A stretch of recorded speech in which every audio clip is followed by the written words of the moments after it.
bienvenidos a Platicando con. Y bueno, y seguimos de lujo en este programa. Aquí en este programa lo que se entrevista es puro cuarto bate. Aquí, como dicen, pues estamos buscando lo mejor de lo mejor y para hoy tenemos, para mi concepto, lo mejor de lo mejor en petróleo. Primero porque es mi amigo y segundo porque somos compañeros de trabajo. Entonces, pudiera ser que hay uno mejor, pero no lo conozco. Entonces, para mí es lo mejor de lo mejor en petróleo. Julián Velázquez, Julián Salazar Velázquez, egresado de la Universidad Central de Venezuela en Ingeniería y Geología, Geológica, ¿no, Julián? Y Sí, en el año 1978 hizo estudios superiores en el IESA, en el Instituto de Estudios Superiores en Venezuela, hizo estudios en Filadelfia, ha hecho varios estudios acá en la Universidad de Estados Unidos, trabajó con PDVSA, Petróleo de Venezuela, trabajó con Pemex y pues ha hecho un montón de trabajos, tiene dos libros, es decir, uno en español y el otro en inglés, que lo presentamos en el programa Geopolítica la semana pasada, pero para hoy tenemos un tema bien importante, porque fue lo que me atrajo a mí a hablar con Julián e invitarlo al canal, pues porque realmente en este canal nosotros estamos seguros de lo que creemos ideológicamente. Y por eso que yo cuando invito a alguna persona, un especialista, porque estamos buscando especialistas en cada tema, siempre le pregunto cuál es tu carga ideológica. Porque mucha gente no le da valor a eso, pero no sabe que la ideología en una política pública lleva el 60% de carga en la ideología, en la formación de una ideología. Entonces, por eso es que es bien importante y sobre todo en el tema empresarial y gerencial petrolero, porque eso es un negocio, eso no es algo que, es decir, el petróleo hay que verlo como un negocio que favorece a los pueblos de esos países. Pues. Entonces, bueno, sin más, Julián, bienvenido aquí a Platicando con. gracias, Rafael, y por esta oportunidad que me das nuevamente, que la acordamos en la pasada reunión de donde hice la presentación de mi libro, y actualmente vamos entonces a hablar sobre un tópico muy importante que es sobre el calentamiento global, que yo lo he expresado en varias conferencias que ahí hay una carga ideológica muy importante que es lo que está afectando a la industria petrolera. Pues se parte del principio, que yo considero que es una, un principio falso, que es que el supuesto calentamiento global ocurre por las emisiones de anhídrido carbónico, producto de las combustiones internas por el uso de los combustibles fósiles, como principalmente los derivados del petróleo y el carbón. Ya va, Julián. Es decir, tú me estás queriendo decir que es una mentira lo del calentamiento global. No sé, explícamelo porque eso fue lo que Com- me atrajo a escuchar tus programas y a escucharte, pues porque no había escuchado un ingeniero, un técnico y más un técnico de tu talante, de tu calidad o de tu envergadura, porque si ven el poco de libros que están atrás, Julián les hago un comentario personal, es un profesional que cuando me fueron a hacer una entrevista de mi libro Socialismo, la gran estafa, él compró el libro y lo leyó antes de la entrevista. Entonces, eso me dice a mí que Julián es una persona que se documenta muchísimo. Entonces, por favor, estoy ansioso de escuchar esa respuesta porque sé que está bien documentada y argumentada.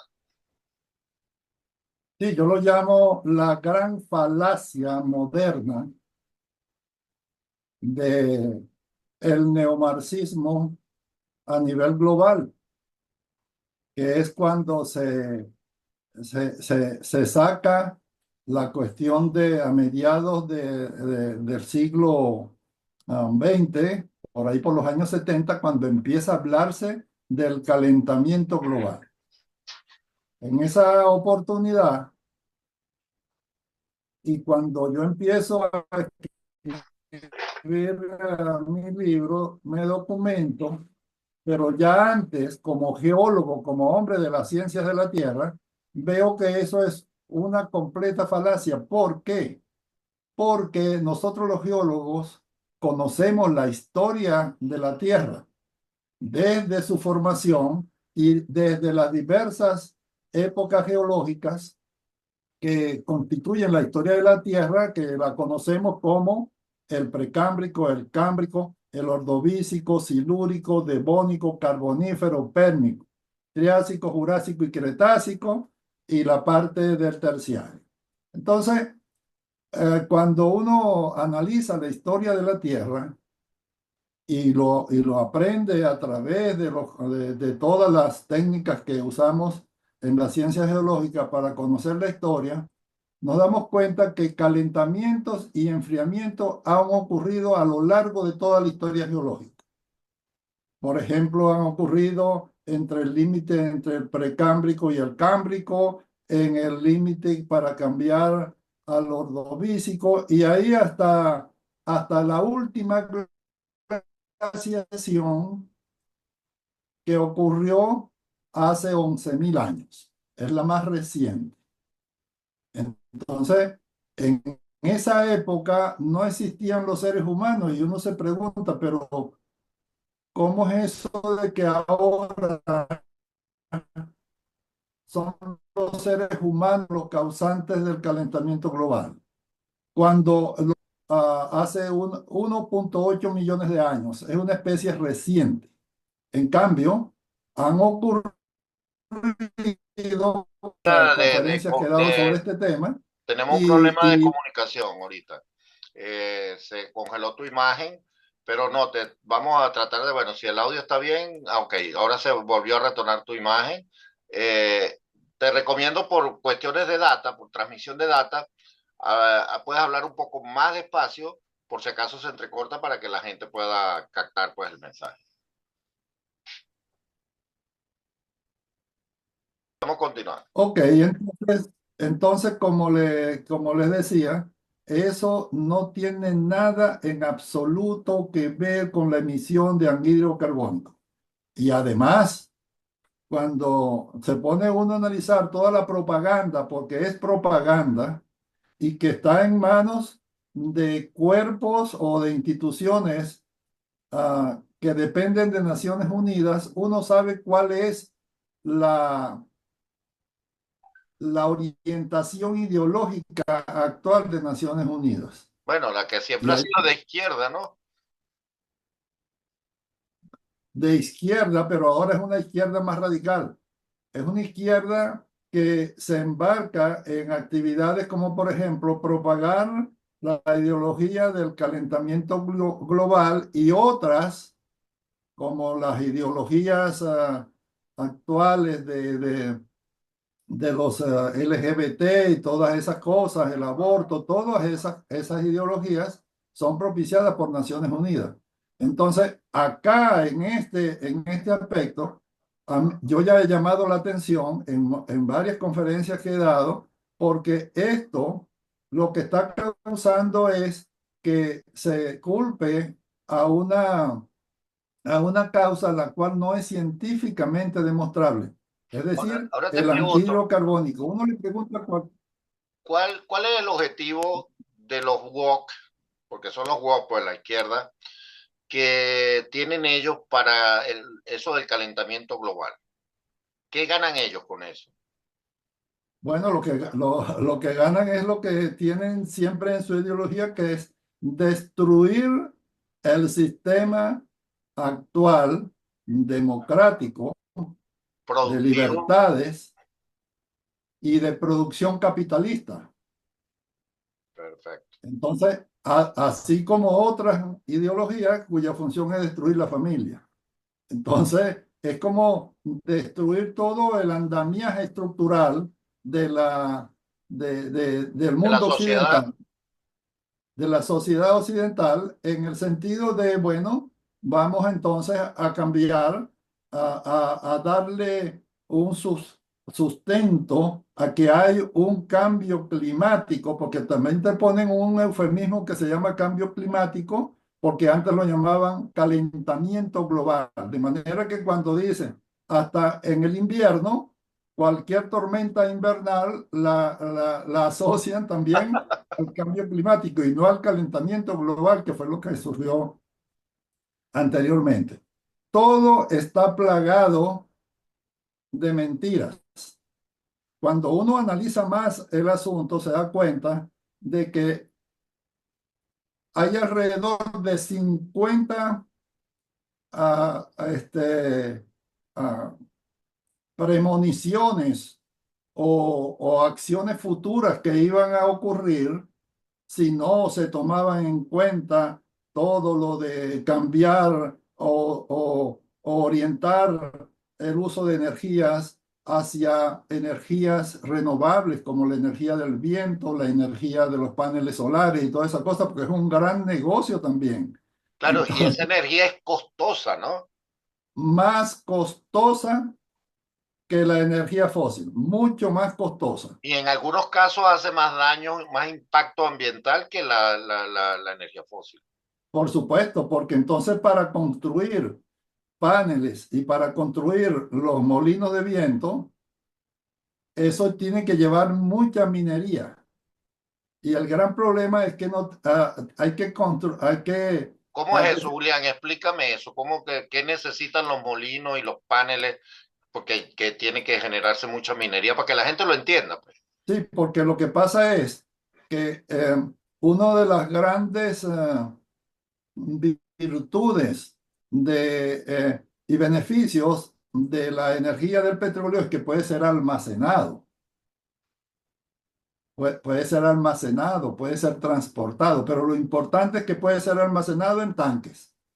El gas o el petróleo o la gasolina o el fuel oil puede ser almacenado. En cambio, lo producido por un molino de viento o lo producido por los paneles solares tienen que ser guardados, acumulados en, en baterías.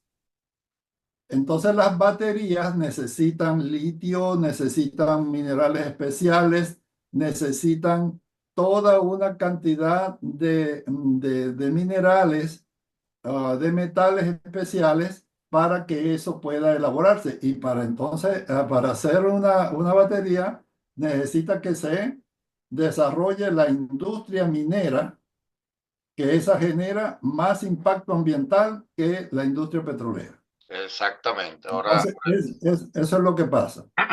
Ahora bien, las premoniciones catastróficas que, que mencionan en todas las defensas por parte de los institutos dedicados a defender al calentamiento global, como los institutos de Naciones Unidas,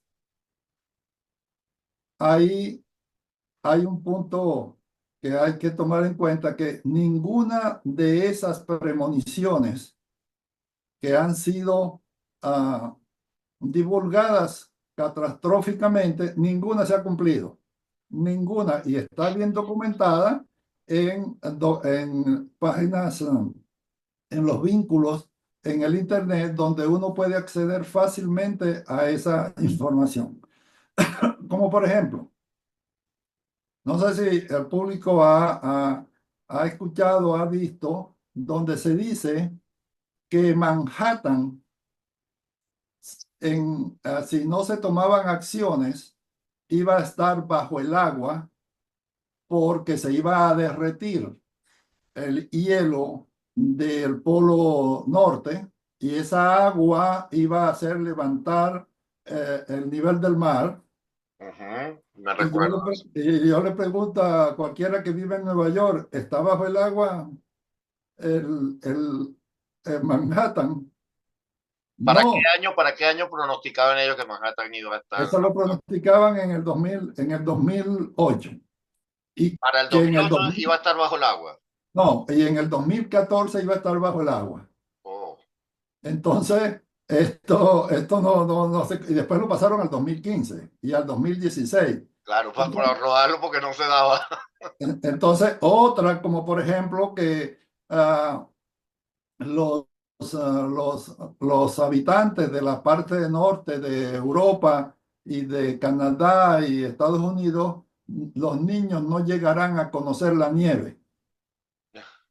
Y ha caído más nieve que Ha nunca. caído más nieve. ¿Para cuándo eran esas predicciones? Esas eran proyecciones generalmente en 2005, 2006 y en 2006 es cuando Al Gore saca una película que Ganó un premio Nobel, ¿no? él ganó un premio Nobel y la película ganó un Oscar.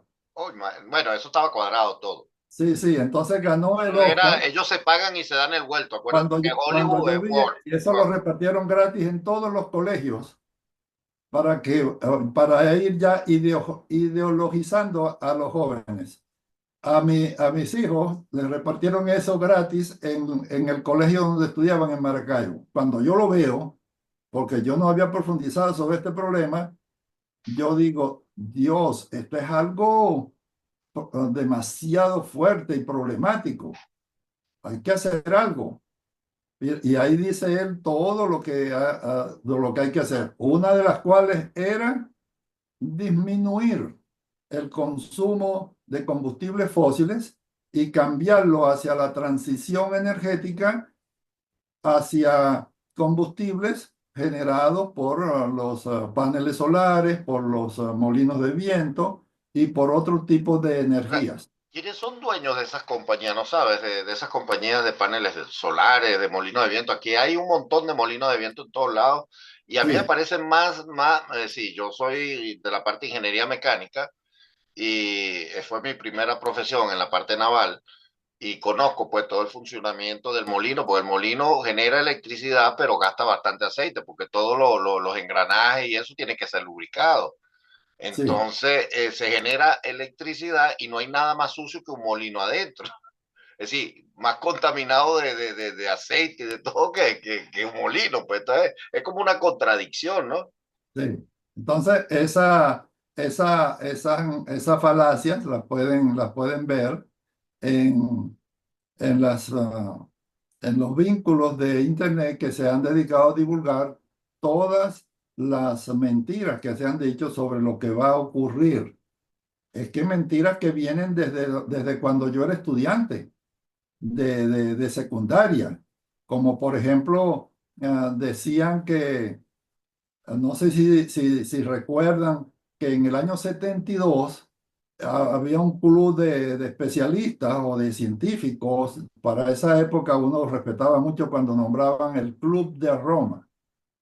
Y el Club de Roma pronosticaba que para dentro de 20 años la humanidad iba a pasar hambrunas muy fuertes por producto de que no había capacidad para producir alimentos a toda la humanidad en 20 años. Eso fue en el 72 cuando yo vi esa publicación. Estudiaba el primer semestre de ingeniería y entonces ahí va a haber unas hambrunas muy grandes porque la producción de alimentos no daba capacidad para alimentar al crecimiento de la población.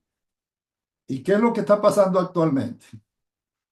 ¿Qué es lo que pasa actualmente en el mundo desarrollado, en el primer mundo y en el segundo mundo y en algunas naciones que también son pobres, pero no tienen hambrunas?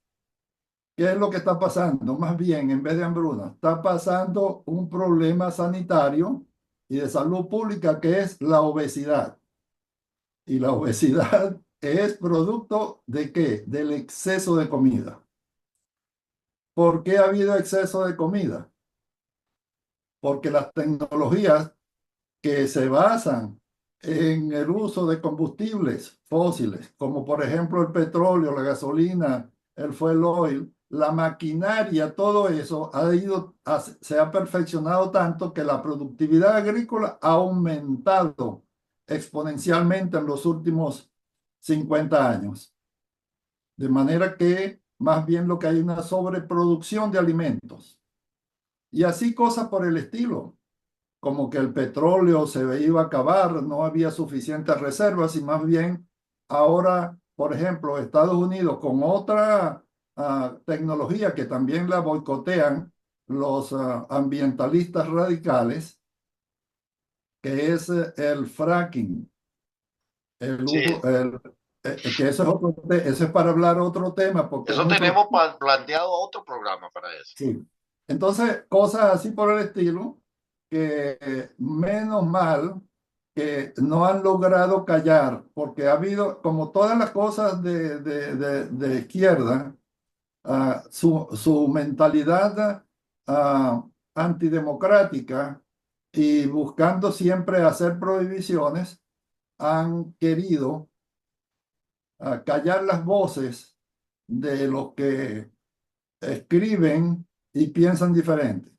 En las redes sociales prácticamente han bloqueado a muchos que piensan sobre esto, y a mí me dio mucho temor porque la página mía en una de las redes sociales me habían mandado una alerta que sería bloqueada en caso que yo siguiera retransmitiendo desinformación, así lo llaman. En qué red fueron eso? ¿En qué red pasó? No voy a nombrarla por evitarme problemas después, pero es una red técnica, una red social técnica. Oh, ya sé cuál es, ya sé cuál es, y ya ¿Sabes la cuál? gente también sabe cuál es. Es Entonces, azul. Es es azul. porque salió un premio Nobel, no recuerdo exactamente su nombre, un premio Nobel que cuestionó la cuestión de que la verdad científica del calentamiento global.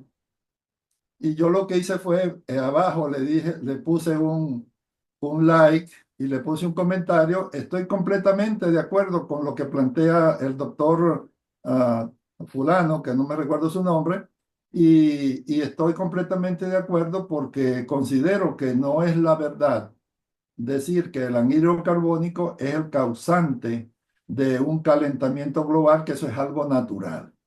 Entonces, dijo, oye, me van a quitar la Ahora, geológicamente hay formas de medir las temperaturas, hay formas de medir los acontecimientos, ¿no? De las diferentes épocas y las variaciones de temperatura que tú has visto que se han registrado ahora, los terremotos, los maremotos, eh, han sido más o menos constantes o por lo menos a la media de lo que ha venido siendo en toda la historia de la Tierra.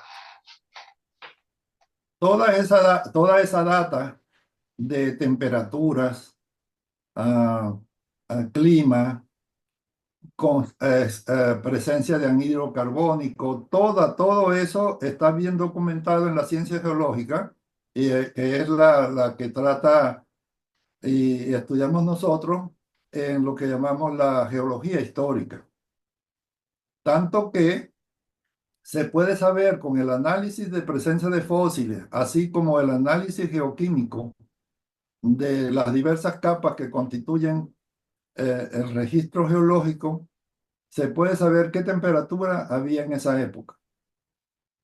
¿Qué temperatura había, por ejemplo, en los últimos años, especialmente en los últimos 800.000 años, mediante núcleos? Los núcleos son que se perfora el hielo y luego se saca esas muestras en forma Cilíndricas. científica, y eso se analiza mediante análisis químico, especialmente del deuterio, análisis del deuterio. Entonces, con eso se puede saber la composición química, la presencia de anhídrido carbónico y especialmente la temperatura que había. ¿No? Y los eventos históricos, ¿no? Los eventos históricos, Los porque eventos históricos, como por ejemplo inundaciones, cambios del nivel del mar, presencia de invasión de la costa, cambio, todo eso está muy bien documentado en lo que se llama la estratigrafía por secuencia. Entonces qué entonces, interesante. Entonces tú conocí dices que en esto, basándonos en esos registros de medición de temperatura, de sedimento, sabes que esa era una de mis profesiones cuando yo salí en la Universidad Central en ingeniería geofísica. No, yo me acordaba cuando te conocí, te dije que era geológica, no, pero fue en ingeniería geofísica, Yo salí, recuerdo que no pude ir porque no teníamos apartamento en Caracas, no tenía dónde quedarme, entonces no pude irme a Caracas, me tuve que ir a la Marina. Pero bueno, hago ese recuento para explicar que esa era una de mis profesiones, es decir, era la profesión que yo quería realmente, era mi primera opción y salí en la Universidad Central.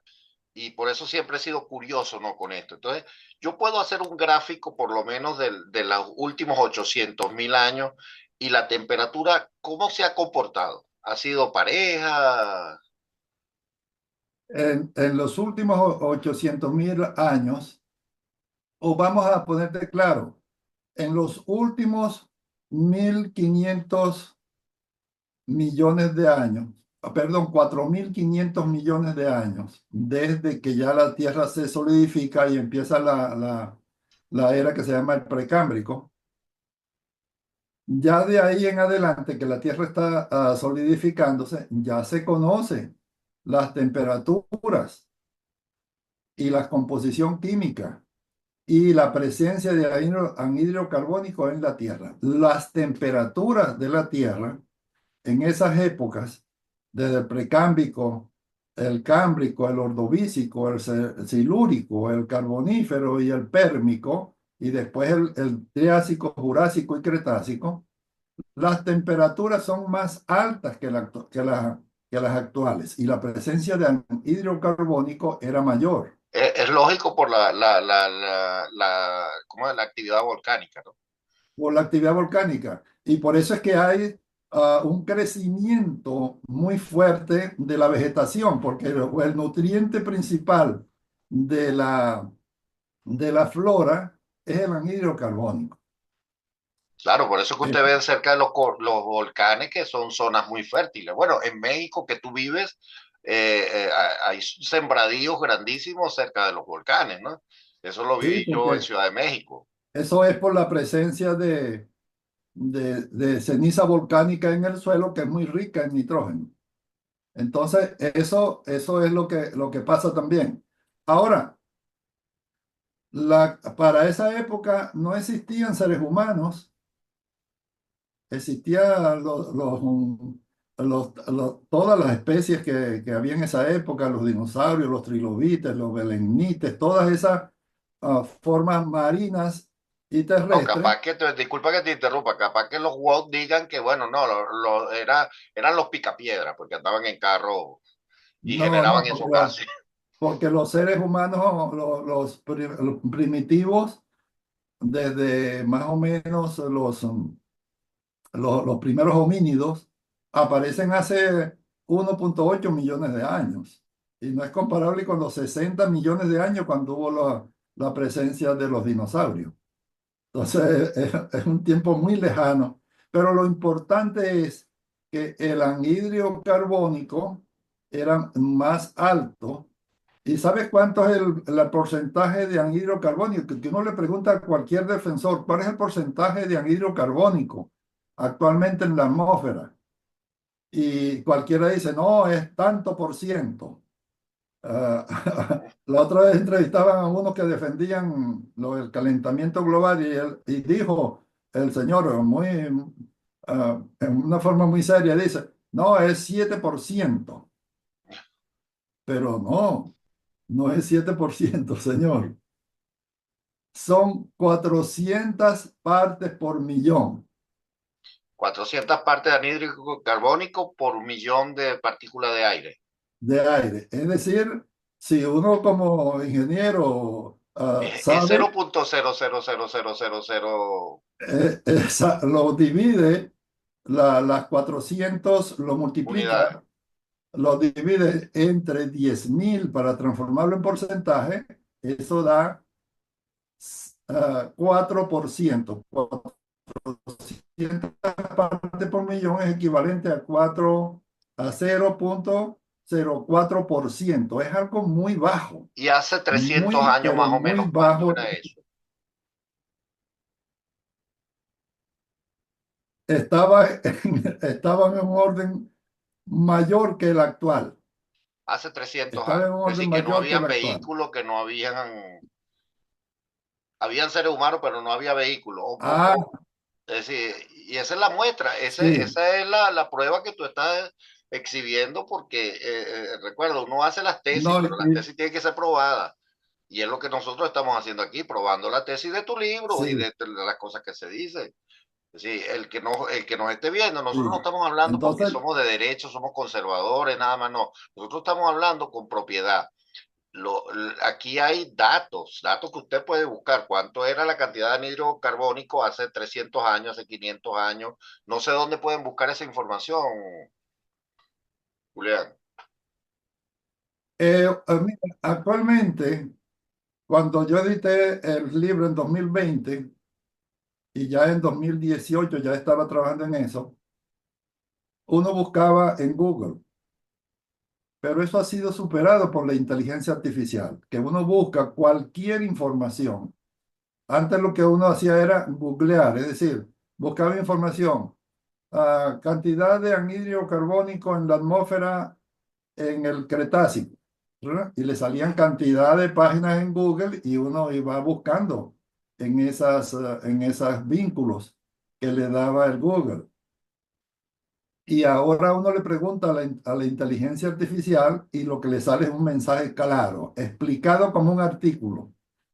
Exactamente. Entonces, sí, O si lo yo creo que esto quiere, de la inteligencia artificial nos va a beneficiar a todos, a pesar de que mucha gente tiene miedo de que va a perder su trabajo. Yo creo que la inteligencia artificial nos pasa a ese nivel superior donde los seres humanos ya no contamos solo con lo que aprendemos, sino que podemos aprender todos los días y no somos solamente, como decía al principio de Peter, no sé si has leído ese libro, el creador de la jerarqueología, un libro gerencial, por cierto. sí, un libro en el cual su principal conclusión era que todo el que es promovido en una jerarquía alcanza El nivel de incompetencia. su máximo nivel de incompetencia. Exacto, y decía que nosotros somos competentes para el 1% y incompetentes para el 99%, pero Así es. realmente la inteligencia artificial ahora aumenta nuestros niveles de incompetencia, perdón, de competencia, porque si Los yo no sé de niveles, un tema, yo puedo ir a la inteligencia artificial y veo el tema, y por eso es que ahora usted no se puede dejar mentir, que era lo que usaba la izquierda, pues la ignorancia para poder manejarlo. Mira, nos queda un minuto, Julián, de verdad que esta entrevista ha sido bonita y voy a tratar de buscar los datos de algún gráfico para ponerlo en la microportada de esta entrevista para que la gente vea que no estamos mintiendo y vean que quien está ahí sabe. El que está aquí al lado bueno, mío sabe. Pues y yo un le, minuto para que te despida. gracias, gracias Rafael por esta oportunidad de dar a conocer la verdad la verdad científica de lo que está pasando con la falacia del calentamiento global o como lo llaman ahora en un eufemismo que lo llaman el cambio climático. Y lo soportan con que hay que defender la Tierra, hay que defender el planeta, cosas muy bonitas, igual que lo hacía la izquierda hace años y lo sigue haciendo, que hay que buscar una sociedad que sea igualitaria. Bueno, de verdad que muchísimas gracias, Julián, por tu aporte como ciudadano de la tierra. Te doy las gracias por todo lo que has aportado a esta tierra y lo que seguirás aportando. De verdad que tener gente como tú es un privilegio y hay que aprovecharlo, pues, porque no hay que esperar que la gente no esté para decir, mira, él lo dijo. Yo puedo ahora ser testigo de que Julián lo dijo. Es una falacia el calentamiento global. Y les prometo que ese será el título que llevará que lo escogió Julián. Muchísimas gracias, Julián. Hasta la próxima. Gracias, gracias, Rafael, nuevamente, Hasta por esta luego. gran oportunidad. Gracias, pues. Hasta luego. Buenas noches.